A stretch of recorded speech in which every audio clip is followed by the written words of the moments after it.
हरे कृष्णा, जय हिंद। हम लोग आईसी इंजन में कर रहे थे question answers combustion in SI engine and combustion in CI engines के अनुसार के ऊपर हम लोग कंप्लीट करने के बाद क्वेश्चन आंसर्स कर रहे थे। कंबशन इन एसआई इंजन का क्वेश्चन थोड़ा सा अलग था, उसके साथ कंबशन इन सीआई इंजन का क्वेश्चन दूसरे उसमें दिया था। तो आज हम लोग मिक्स करेंगे, थोड़ा सा कंबशन इन एसआई इंजन, थोड़ा सा कंबशन इन सीआई इंजन के क्वेश्चंस करेंगे। फिर अगले लेक्चर में भी हम लोग क्वेश्चन आंसर्स करेंगे और इस तरह से हम लोग सिलसिला तब तक करते रहेंगे जब तक क्वेश्चन आंसर्स कंप्लीट नहीं हो जाते अच्छे से, क्योंकि थॉरो स्टडी और थॉरो प्रैक्टिस से ही काम होगा। ऐसे ऊपर ऊपर छूट लेने से कुछ नहीं होने वाला, फेल ही होना है और निगेटिव मार्क्स हो जाता है जहाँ पे निगेटिव आपका एग्ज़ाम में हो। तो हम लोग ईएस और गेट के अनुसार प्रिपरेशन कर रहे हैं, तो उसी के अनुसार चलेंगे और बाकी स्टेट्स के भी उसमें कवर हो जाएंगे, पीएसयू का भी इसमें कवर हो जाएगा। तो ठीक है, हम लोग शुरू करते हैं आज का लेक्चर। तो मेरा काम है पढ़ाना, मैं पढ़ा रहा हूँ। आपका काम है लाइक कमेंट शेयर सब्सक्राइब करना, ये आप कीजिए, ठीक है। ऐसे ही गाड़ी चलेगी। तो कुछ क्वेश्चंस हो जाए पहले, एसआई के कितने 7 क्वेश्चंस हो जाएं, उसके बाद सीआई का देखेंगे। अलग अलग नहीं भी हो तो हमें समझ में आना चाहिए किसकी बात हो रही है, लिखा रहता है। तो क्वेश्चन आंसर्स, ठीक है। तो मैं ज़रा वायर ठीक कर लूँ, ये थोड़ा उलझ गया माइक का वायर। ओके, हाँ जी, चलिए। In order to prevent the end knock, है ना, in order to prevent the knock the end gas should have, 4 option दिए हैं कि नॉकिंग प्रिवेंट करने के लिए एंड गैस। तो ये एसआई इंजन की बात हो रही है। मैं यहाँ लिख देता हूँ क्योंकि अभी एसआई इंजन वाला चैप्टर खोल के रखा है, एग्ज़ाम में आपको लिख के देगा एसआई इंजन में या सीआई इंजन में। तो in order to prevent knocking को रोकने के लिए एंड गैस में क्या होना चाहिए। तो ये एंड गैस की बात कर रहा है, हमें करना है नॉक को रोकना है, नॉक नहीं होना चाहिए। और एंड गैस में क्या होना चाहिए उसके लिए। अब ये एंड गैस क्या है, ठीक है, पहले ऑप्शंस लिख लेते, उसके बाद मैं एंड गैस पे आता हूँ। आप समझने वाले समझ गए होंगे, नहीं समझने वाले समझ लेंगे इससे। Short ignition delay, high density, short ignition delay. दूसरा है हाई डेंसिटी।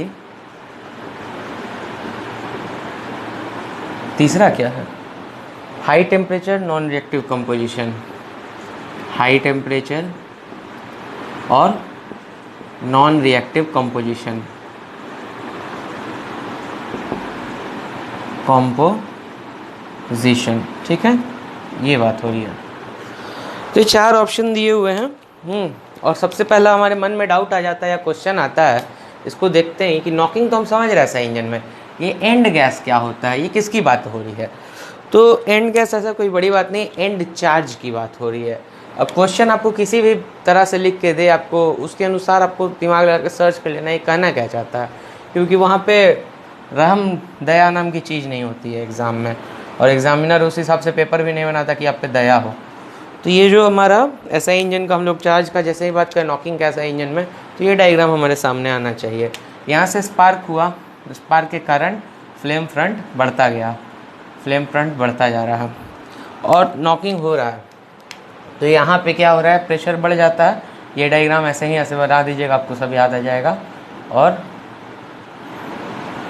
ठीक है, ये हो गया। तो क्या हो रहा है कि यहाँ स्पार्क हुआ, फ्लेम फ्रंट बढ़ रहा है, इधर प्रेशर बढ़ा, प्रेशर बढ़ने से टेम्परेचर बढ़ा, तो यहाँ पे एक नया फ्लेम फ्रंट तैयार हो गया जो उधर से कर रहा है, तो ये नॉकिंग करता है। तो अब बोल रहा है कि एंड चार्ज की बात है, तो स्टार्ट इधर है, एंड इधर है, तो एंड चार्ज, एंड गैस, इसका शॉर्ट इग्निशन डिले होना चाहिए। ऐसी कोई बात नहीं कि शॉर्ट इग्निशन डिले हो या लॉन्ग इग्निशन डिले हो, ऐसा कोई हम लोग डिस्कशन नहीं किए थे और ना ही होता है। दूसरा है हाई डेंसिटी, डेंसिटी से उतना अंतर नहीं पड़ता है।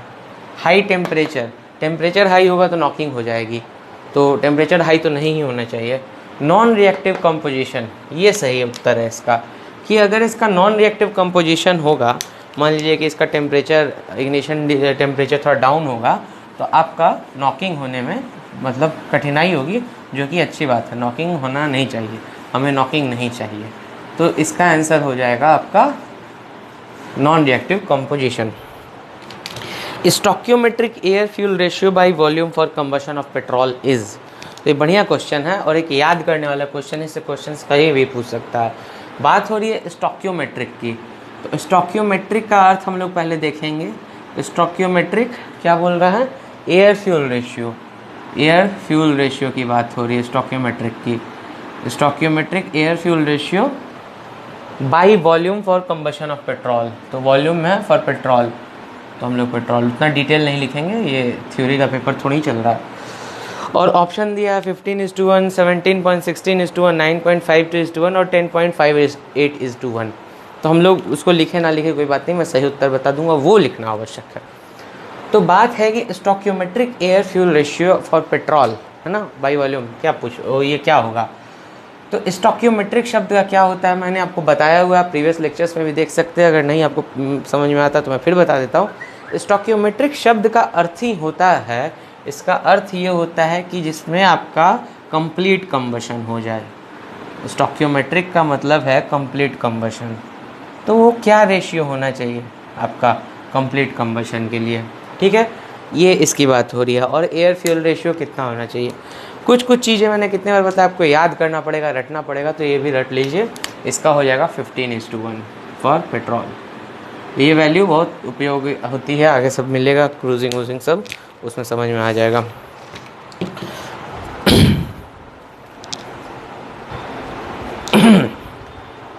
तो अगला प्रश्न क्या है?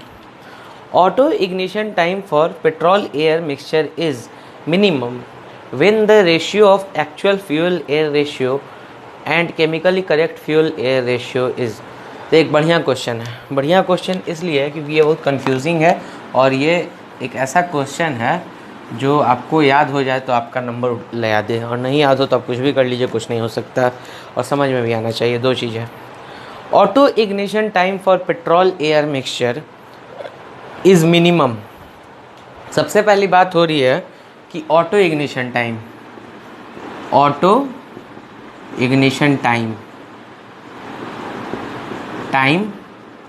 मिनिमम कब होगा? और ऑटो इग्निशन अच्छी बात है कि ख़राब बात है? ऑटो इग्निशन बिल्कुल ख़राब बात है, ये नहीं होना चाहिए।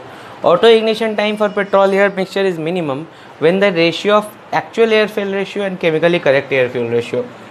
तो air fuel ratio actual upon air fuel ratio chemically correct या स्टोकियोमेट्रिक, स्टोकियो और केमिकली करेक्ट, ये बात हो रही है। तो ये कितना होना चाहिए कि ऑटो इग्निशन टाइम मिनिमम हो? ऑटो इग्निशन क्या होता है पहले हम लोग उस पर देखेंगे, उसके बाद से हम लोग इसका आंसर तो देख ही लेंगे। ऑटो इग्निशन क्या होता है? जब हम लोग एसआई की बात कर रहे हैं, या ये ऑटो इग्निशन एसआई में ही ज़्यादा टर्म यूज़ होता है, तो हमारे माइंड में आना चाहिए वाला डायग्राम, नॉकिंग की बात हो रही है। तो ये ऑटो इग्निशन मतलब क्या हो रहा है कि यहाँ पे ऑटो इग्निशन हो जा रहा है, जो कि हम नहीं चाह रहे थे तब भी हो रहा है। तो ये सबसे कम समय में कब होगा?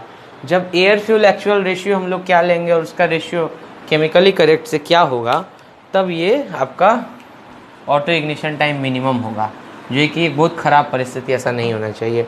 इसका वैल्यू 0.8, 1.0, 1.2, 1.5 चार ऑप्शन दिए हुए हैं। इसका आंसर हो जाएगा 1.2 हो जाएगा। तो इसका 1.2 वैल्यू होगा। और 1.2 किसकी बात हो रही है? ये दो रेशियो की बात हो रही है। एक रेशियो की एक्चुअल एयर फ्यूल रेशियो हमने क्या लिया है, और एक है कि स्टोकियोमेट्रिक रेशियो कितना होना चाहिए।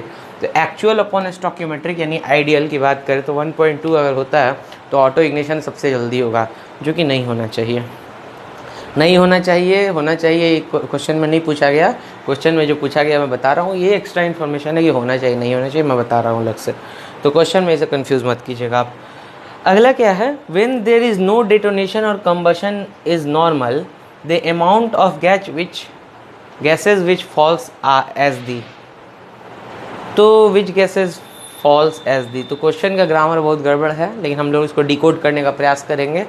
इंजीनियर्स जो पढ़े हिंदी मीडियम वाले होते हैं उनके द्वारा लिखा हुआ किताब लग रहा है, तो ऐसे कोई बात नहीं कि नीचा दिखाना चाहिए, लेकिन ठीक है। तो जब डेटोनेशन नहीं हो रहा और कम्बशन नॉर्मल है, दो चीज़ बात की जा रही है, दोनों एक ही चीज़ है कि अगर डेटोनेशन यानी नॉकिंग नहीं हो रहा है और कम्बशन नॉर्मल है, ठीक है, the amount of which gases falls as the, फिर O2, CO2, CO and all of the above दिया है। तो मेरे हिसाब से पूछना चाह रहा है कि आपका जब नॉकिंग नहीं हो रहा है, ठीक है, नॉकिंग नहीं हो रहा है, नॉक नहीं हो रहा है, तो कौन सा गैस का सबसे यूटिलाइजेशन होगा, सबसे अधिक, सबसे कम हो जाएगा वो, या फिर किसको ज़्यादा हम लोग करेंगे तो ये नॉकिंग नहीं होगा। तो इसमें आंसर है O2, ऑक्सीजन की बात हो रही है। तो ये हमें पता है कि ऑक्सीजन अगर हम लोग अंदर अच्छे से दे रहे हैं तो ऑक्सीजन अगर हम लोग अंदर ठीक से नहीं देंगे, कमी से पहुंचाएंगे, थोड़ा सा कम कर देंगे तो नॉकिंग नहीं होगा। मतलब कि जो क्या होता था कि पूरा जो ये गोला है, या इस गोला को ही ले लीजिए, ठीक है, इस गोले के अंदर में क्या हो रहा है कि ऑक्सीजन बहुत हैवी मात्रा में उपलब्ध है, आवश्यकता से अधिक। तो क्या होगा, हल्की सी गर्मी मिलेगी और इधर भड़क उठेगा, इधर भड़क उठेगा, इधर भड़क उठेगा। तो ऑक्सीजन अगर हम लोग कम कर देंगे, मतलब जितनी आवश्यकता उतना ही करेंगे, तो केवल स्पार्क प्लग पे ही इग्निशन होगा, बाकी जगह पे नहीं होगा। तो ऑक्सीजन अगर हम लोग कम करेंगे तो इसमें लाभ है। और डीजल में ऑक्सीजन की मात्रा बढ़ जाती है तो हमें लाभ होता है, क्योंकि उसका नॉकिंग का प्रॉपर्टीज अपोजिट होता है, इसलिए हम लोग उसमें सुपर चार्जिंग करते हैं। और SI इंजन में कभी मैंने सुपर चार्जिंग तो आप कभी देखेंगे ही नहीं। अगला है action to be taken to reduce detonation in SI engine. तो डेटोनेशन इन SI इंजन की बात हो रही है। डेटोनेशन मतलब नॉक। तो नॉकिंग को कम करने के लिए इन SI इंजन क्या किया जाए, तो 4 ऑप्शन है, और 4 ऑप्शन में पढ़ देता हूँ क्या क्या है। Increase compression ratio and turbulence. पहला तो है कि भाई कंप्रेशन रेशियो और टर्बुलेंस बढ़ा दीजिए, आप कंप्रेशन रेशियो बढ़ा दीजिए और टर्बुलेंस बढ़ा दीजिए। दूसरा क्या दे रहा है, use of high octane number and increased engine speed. दूसरा कह रहा है ऑक्टेन नंबर बढ़ा दीजिए, ऑक्टेन नंबर बढ़ा दीजिए और इंजन स्पीड बढ़ा दीजिए, इंजन स्पीड। अगला क्या कह रहा है, increase turbulence and reduce speed. Turbulence बढ़ा दीजिए और स्पीड घटा दीजिए। और लास्ट क्या कह रहा है, reduce compression ratio and turbulence. Compression ratio घटा दीजिए और टर्बुलेंस घटा दीजिए। तो ये क्वेश्चन थोड़ा कंफ्यूजिंग है और होना भी चाहिए, क्योंकि कंपटीशन में आपसे बच्चों वाला प्रश्न नहीं पूछेगा, वहाँ पे दया नाम की चीज़ नहीं होती है। SI इंजन में अगर नॉकिंग आपको कम करना है तो कंप्रेशन रेशियो अगर हम लोग बढ़ा देते हैं तो नॉकिंग बढ़ जाता है। ये एक सर्वविदित बात है, इसको याद कर लीजिए, एक्सप्लेनेशन कई बार दिया जा चुका है। टर्बुलेंस बढ़ेगा तो नॉकिंग उतनी नहीं होगी, टर्बुलेंस थोड़ा रहना चाहिए। तो टर्बुलेंस हमारे लिए बेनिफिशियल है। तो ये गलत हो गया, ये सही हो गया, ठीक है। और डी में देख लीजिए, कंप्रेशन रेशियो वाला गलत, ये कम हो तो ये सही है, लेकिन ये गलत हो जा रहा है, तो ये दोनों कट गए, ए और डी कैंसिल, ए और डी नहीं रहेगा। अगला है आपका टर्बुलेंस बढ़ा दीजिए, स्पीड घटा दीजिए। तो टर्बुलेंस बढ़ा दिए सही है, लेकिन स्पीड घटाना गलत है, तो ये हो गया गलत और ये सही है। ऑक्टेन नंबर बढ़ा दीजिए, इंजन स्पीड बढ़ा दीजिए। इंजन स्पीड जब मैं पढ़ा रहा था तभी मैंने आपको बताया था कि ये बहुत इंपॉर्टेंट बात है, इस पर विशेषता ध्यान दीजिए, क्योंकि इससे क्वेश्चन आता ही आता है इंजन स्पीड का। SI इंजन के केस में इंजन स्पीड बढ़ा देने से नॉकिंग नहीं होती है, और CI इंजन के केस में अगर नॉकिंग रोकना है तो इंजन स्पीड को उतना नहीं बढ़ाना है, उसको कम रखना। उसको कम करेंगे तो आपकी नॉकिंग कम हो जाएगी। और SI इंजन में नॉकिंग को अगर रोकना है तो इंजन स्पीड को बढ़ा देना चाहिए। तो ये दोनों अपोजिट बात है। CI इंजन का नॉकिंग जो है SI इंजन के नॉकिंग से मोस्टली अपोजिट तरीके से कंट्रोल हो जाता है, लेकिन हर जगह नहीं, कहीं कहीं पे दोनों में सिमिलैरिटी भी है। वो सब कहाँ है, कैसे है, डिस्कशन हो चुका है, और हम लोग को क्वेश्चन आंसर्स मिलेगा, उसमें भी होता रहेगा। अगला क्वेश्चन क्या है, air requirement of a petrol engine during starting compared to theoretical air required for complete combustion is. तो ये भी बहुत कॉम्प्लिकेटेड क्वेश्चन है, 2 रेशियो का रेशियो है। बोल रहा है air requirement of a petrol engine during starting, 2 ratio का नहीं, एक ही है, ठीक है। बोल रहा है कि स्टार्टिंग के दौरान में आपका एयर रिक्वायरमेंट जो होना चाहिए पेट्रोल इंजन में, और थियोरेटिकल का कंप्लीट कंबशन के लिए, तो एक है कि एयर रिक्वायरमेंट, एयर कितना होना चाहिए, एयर घुसे during starting upon air requirement during क्या है, complete combustion, for complete combustion. तो ये दोनों अलग अलग है। ये सब ऐसा है कि ये आपको मिलेगा आगे, एक चैप्टर है आइडलिंग क्रूजिंग वगैरह सब, उसमें मिल जाएगा। तो अभी के लिए इसको याद कर लीजिए। बोल रहा है कि ये ज़्यादा होगा कम होगा, रेशियो 1 होगा 2 होगा ये सब, तो आपका इसका आंसर हो जाएगा लेस। ठीक है, लेस देन 1 होगा। लेस अगर है तो इसका मतलब लेस देन 1, मतलब कि स्टार्टिंग में आपको थोड़ा कम वो चाहिए होता है, हर कंप्लीट कंबशन के लिए एयर थोड़ा रिक्वायरमेंट अधिक होती है। ये सब आगे मिलेगा, इसमें उठा के दे दिया है, हम लोग बाद में इसको देख लेंगे, चिंता करने की कोई बात नहीं है, इसको हम लोग देख लेंगे अगले लेक्चर्स वगैरह में, सब कवर हो जाएगा। वेपर लॉक एक बढ़िया क्वेश्चन दिया है, वेपर लॉक क्या होता है। तो ये टर्म से क्वेश्चन मैंने कई बार देखा है, ये क्वेश्चन इससे आता ही आता है, मतलब आता नहीं, इम्पॉर्टेंट है, 100% नहीं कि आएगा। वेपर लॉक क्या होता है, 4 ऑप्शन दिए हुए हैं, अब 4 ऑप्शन में पढ़ देता हूँ आपको, फिर उसके बाद से हम लोग करेक्ट आंसर डिस्कस करेंगे। Vapour lock is option number A, scissor of supply of fuel in A diesel engine. Diesel engine के अंदर जो सप्लाई हो रही है फ्यूल की, उसको वो सीज हो जा रहा है, मतलब रुक जा रहा है, क्या उसे वेपर लॉक कहते हैं। तो अब लिख देते हैं, क्योंकि लिखे बिना तो याद रहेगा नहीं हम लोग को। तो सीजर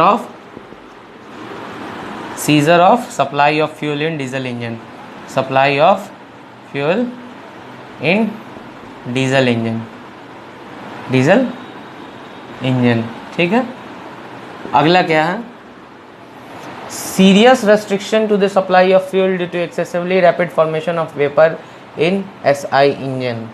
अब इतना बड़ा लिखा है तो कोई भी समझ सकता है यही सही आंसर होगा, लेकिन फिर भी हम लोग इसको शॉर्ट में लिखने का प्रयास करते हैं कि एसआई इंजन में supply of fuel, scissor of supply of fuel in SI engine, पहला तो ये हो गया एसआई इंजन, लेकिन वाई ठीक है, due to excessive rapid formation of vapour, तो इसका है due to excessive rapid formation of vapour, rapid formation of vapour.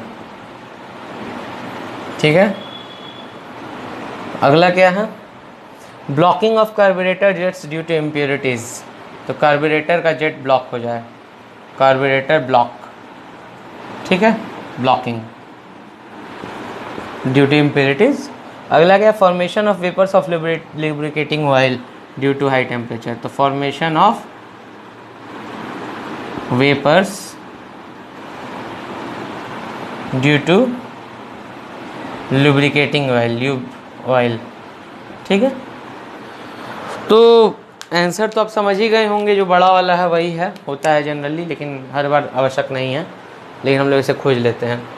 तो होता है क्या है वेपर लॉक में, बाकी हम लोग डिस्कशन नहीं करेंगे कि ये बेफालतू का अननेसेसरी चीज़ दिया हुआ है घुमाने भटकाने के लिए, इसका कोई अर्थ नहीं है।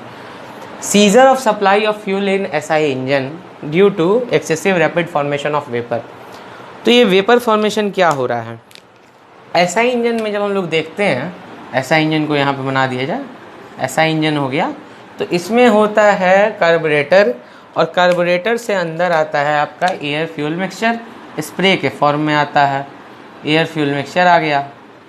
अब एयर फ्यूल मिक्सचर है, इंजन थोड़ा गर्म हो चुका है, तो वो air fuel mixture already atomise था, छोटा छोटा पार्टिकल्स था, अब वो वेपराइज हो जाता है, तो वेपर फॉर्म में है, पूरे उसमें फैला हुआ है। अब बहुत ज़्यादा वेपर फॉर्मेशन हो जा रहा है किसी कारण से, और इसमें कुछ ह्यूमिडिटी भी होगी, बहुत ज़्यादा हो जा रहा है, तो क्या करेगा कि इनलेट वाल्व को चोक कर देगा, ब्लॉक कर देगा। ब्लॉक कर देने से क्या होगा इंजन वाल्व को, इनलेट वाल्व को, इससे होगा कि आपका इनलेट वाल्व करे कार्बोरेटर को ब्लॉक कर देगा। कार्बोरेटर को ब्लॉक कर देने से क्या होगा, आपका फ्यूल आने में थोड़ी कठिनाई होने लगेगी, दिक्कत होगा, इसी को कहते हैं वेपर लॉक।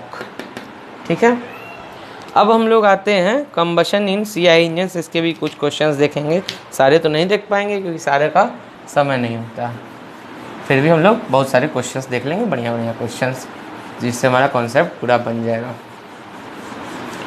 तो की टू सक्सेस प्रैक्टिस होगा, और क्या, प्रैक्टिस ही है की टू सक्सेस, बिना प्रैक्टिस के कुछ नहीं हो सकता, कुछ भी कर लीजिए, आवश्यक चीज़ है प्रैक्टिस, विदाउट प्रैक्टिस नथिंग, कुछ नहीं मिलने वाला है। अब हम लोग आ रहे हैं सीआई इंजन पे। ठीक है, क्वेश्चन नंबर पहला बोल रहा है, if in A petrol engine by mistake diesel fuel is supplied, गलती से अगर हम लोग पेट्रोल इंजन में डीजल डाल देते हैं, मोटरसाइकिल में डीजल डाल देंगे, तो क्या होगा। पहला ऑप्शन है इंजन नहीं चलेगा, दूसरा ऑप्शन है इंजन चलेगा लेकिन धीरे चलेगा।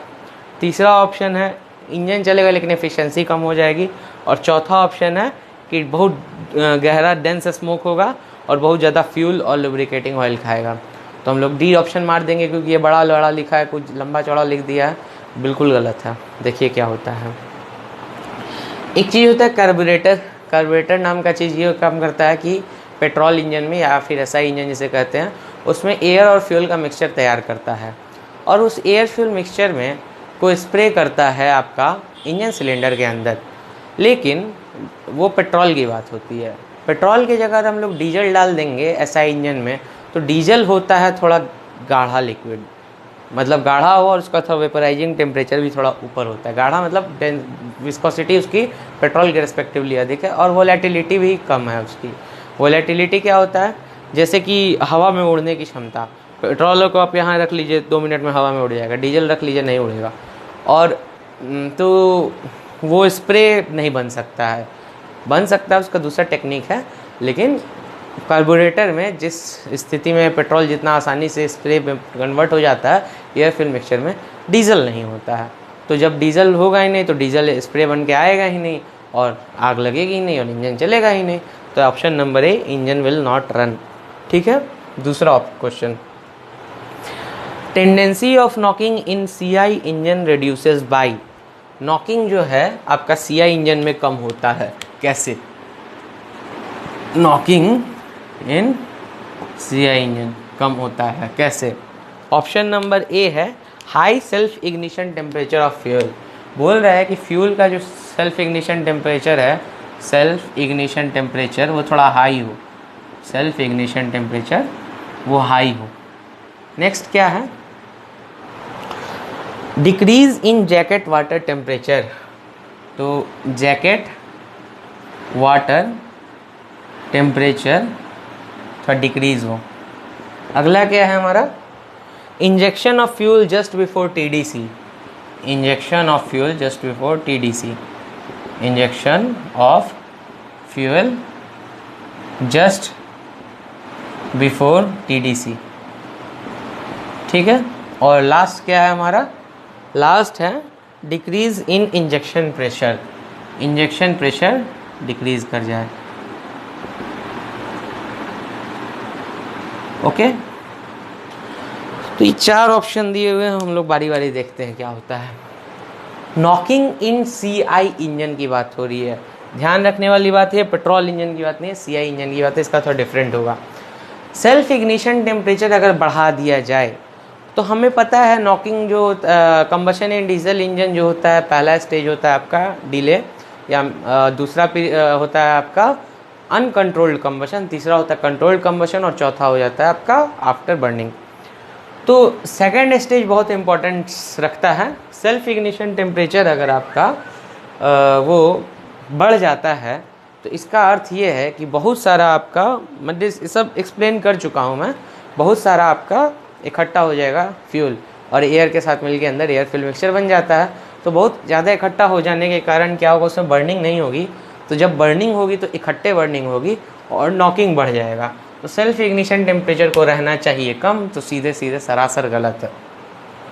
जैकेट वाटर टेम्परेचर डाउन हो जा रहा है। जैकेट वाटर टेम्परेचर डाउन हो जाएगा तो अंदर आपका अनकंट्रोल्ड कंबशन में बहुत सारा एयर फ्यूल मिक्सचर ज़्यादा बर्न नहीं होगा और इकट्ठा हो जाएगा और एक साथ बर्निंग होगा जिससे नॉकिंग बढ़ जाएगी। तो ये हाई होना चाहिए, ये भी जस्ट अपोजिट बात लिखा, गलत है एकदम से। तीसरा बोल रहा है injection of fuel just before TDC. Option ये बिल्कुल सही जवाब है, इसे मैं एक्सप्लेन अच्छे से कर चुका हूँ कि जस्ट बिफोर टीडीसी आप इंजेक्शन ऑफ फ्यूल कर दे।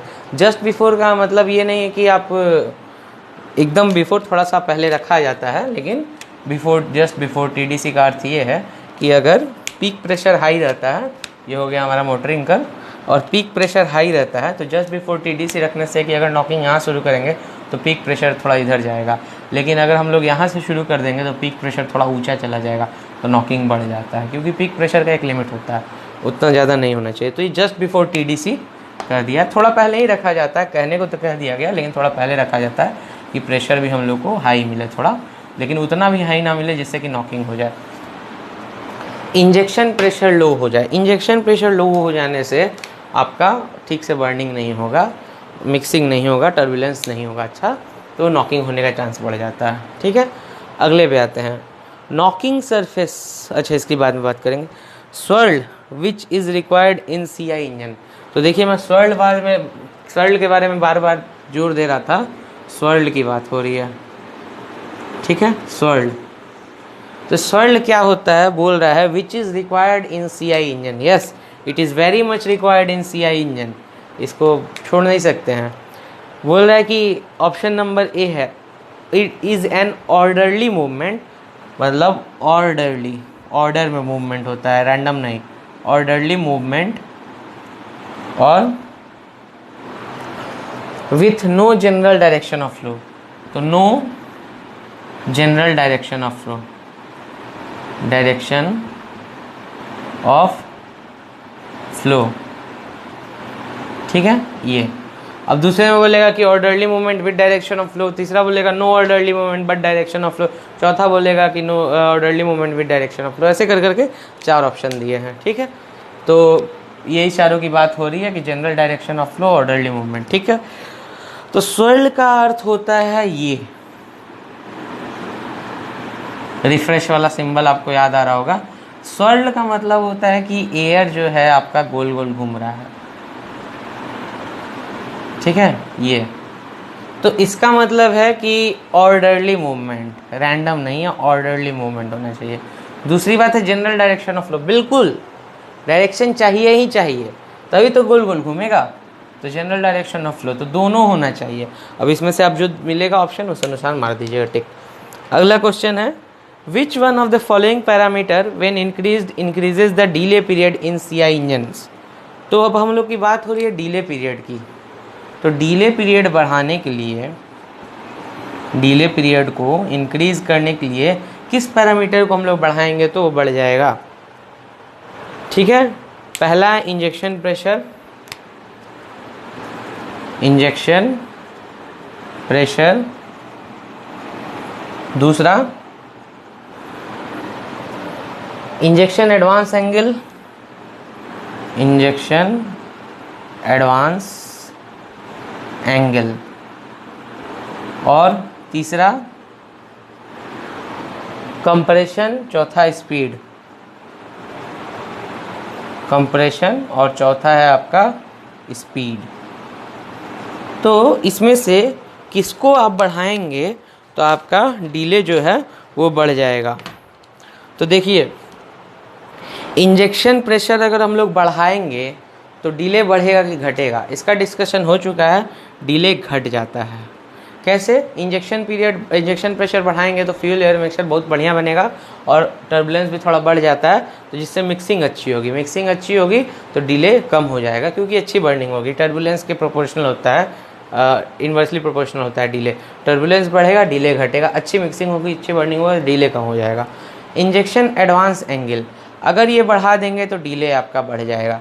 इंजेक्शन एडवांस एंगल का मतलब ये है, जब हम लोग इस डायग्राम पे देख रहे थे, ज़्यादा एडवांसमेंट मतलब थोड़ा इधर से शुरू करना, तो जितना पहले शुरू करेंगे उतना आपका डिले बढ़ जाएगा, जितना लेट से शुरू करेंगे डिले कम हो जाएगा। यहाँ से शुरू करेंगे तो डिले इतना होगा, यहाँ से शुरू करेंगे तो डिले इतना होगा, तो डिले बढ़ जाता है आपका जब इंजेक्शन एडवांस एंगल थोड़ा बढ़ जाता है। कंप्रेशन बढ़ जाने से डिले हो जाता है कम। कैसे? कंप्रेशन बढ़ेगा तो टेम्परेचर बढ़ेगा प्रेशर बढ़ने के कारण, और जब टेम्परेचर बढ़ेगा तो जल्दी बर्निंग होगी तो डिले हो जाएगा कम। और स्पीड बढ़ा देने से, स्पीड तो ऐसे CI इंजन में कम बढ़ाने का प्रावधान है, ज़्यादा बढ़ा दीजिएगा तो लॉस हो जाएगा, तो ये भी गलत है। स्पीड बढ़ाने से एक्चुअली क्या होता है कि डिले आपका घट जाता है। ये बात सही है, डिले घट जाता है, लेकिन नॉकिंग की टेंडेंसी बढ़ जाती है। तो नॉकिंग का पूछा नहीं है, डिले की बात किया है। अब हम लोग दो चीज़ देखते हैं, 2 क्वेश्चन और है, उसके बाद से लेक्चर को हम लोग समाप्त कर देंगे। तो पहले मैं इस पर स्थान बना लूँ, मतलब जगह बना लिया है इसको सफाई करके, स्वच्छ भारत।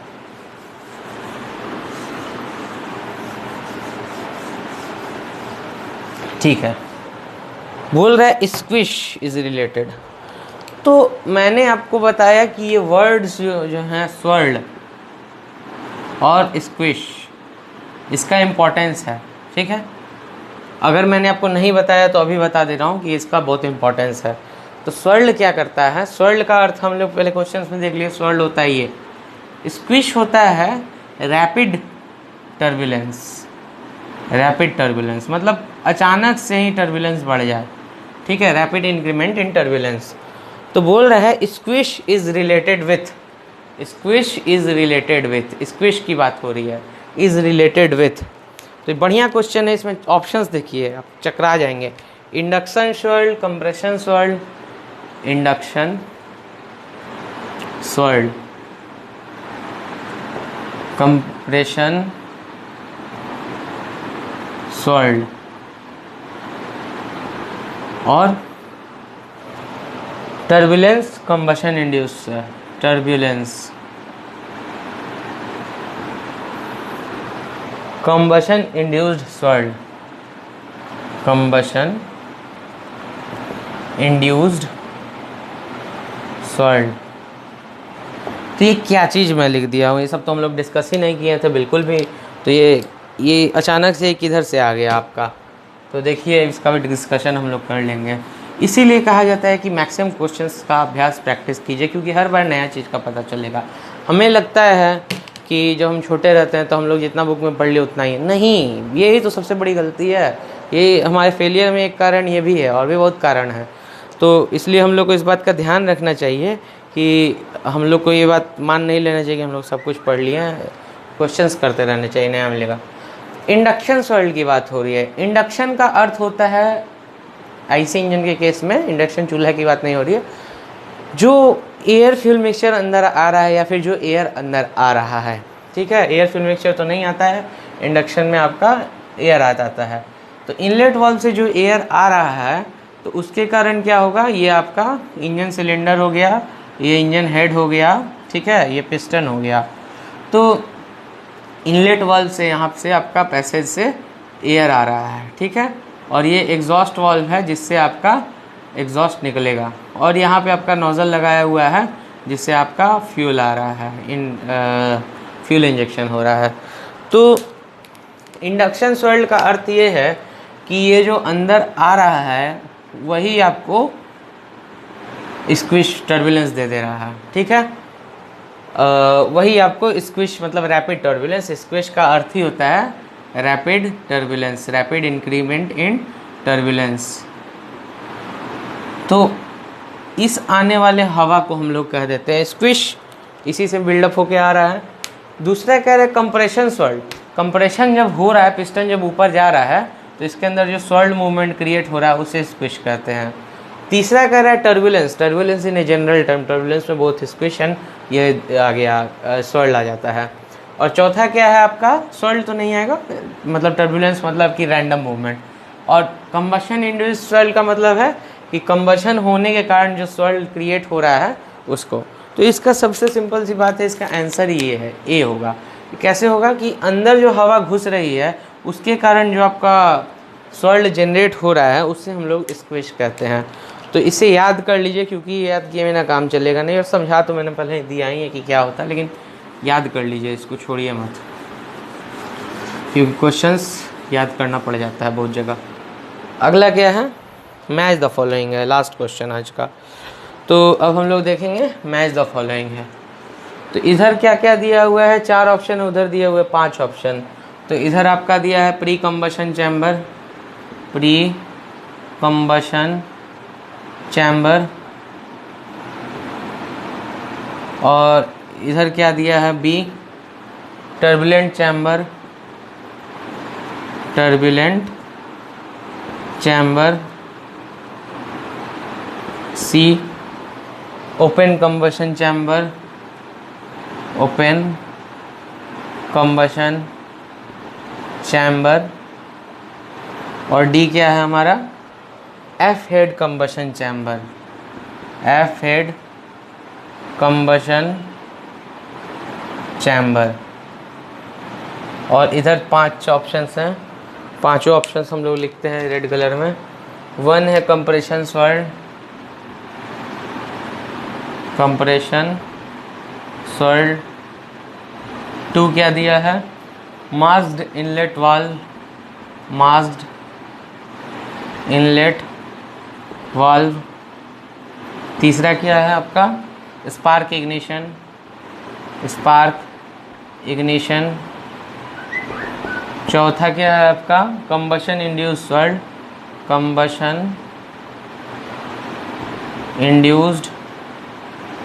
स्वर्ड।